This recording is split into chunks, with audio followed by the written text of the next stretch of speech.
funny. It really is.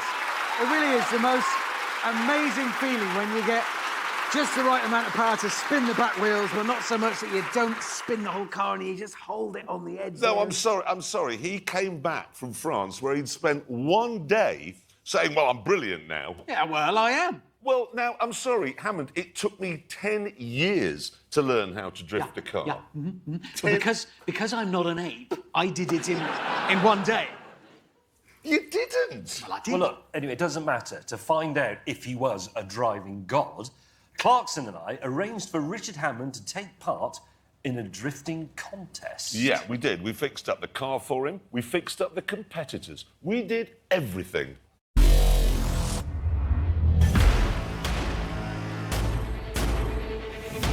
This is the car.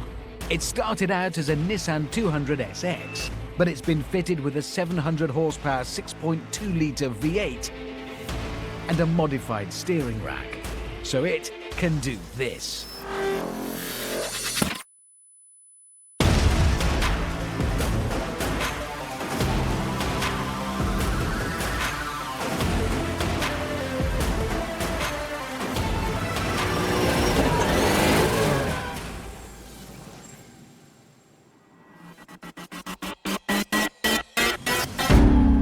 Its owner, a chap called Steve Bagsy Biagioni, said that to prepare for my competition, I needed to put some melons on a row of traffic cones. What are we doing with these? Well, Can I put mine down? They're really heavy. Well, in a drifting competition, you have what's called clipping points. Yes. So these will be determined points on the track made by the judges as to where they want to see the car. Our clipping points are melons. Melons, yes.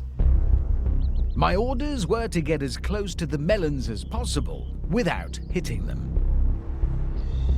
We're just going to concentrate on looking for the middle of the track, yeah, and aim the back of the car near their melons. Okay.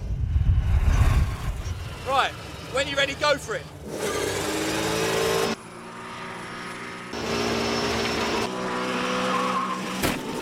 Bollocks!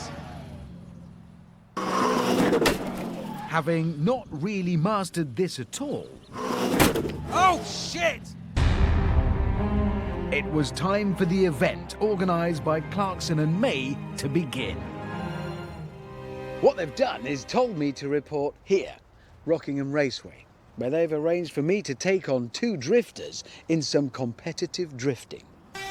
The course was a series of classic transitional bends, strategically peppered with the dreaded clipping points. Bagsy was on hand to explain how the scoring worked. The main thing about drifting is that it's a judge sport, and the judges have placed the clipping points on the circuit where they want to see the car. So that'll either be the rear of the car or the front of the car.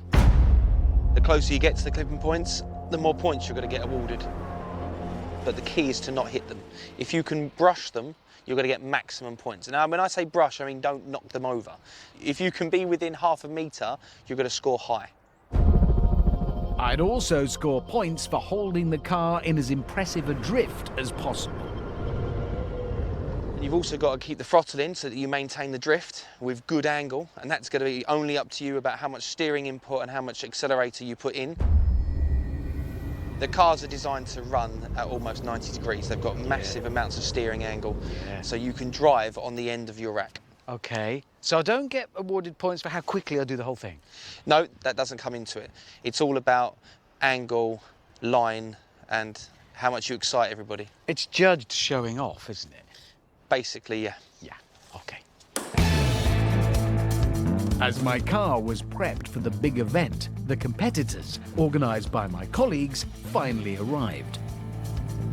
And they weren't what I was expecting.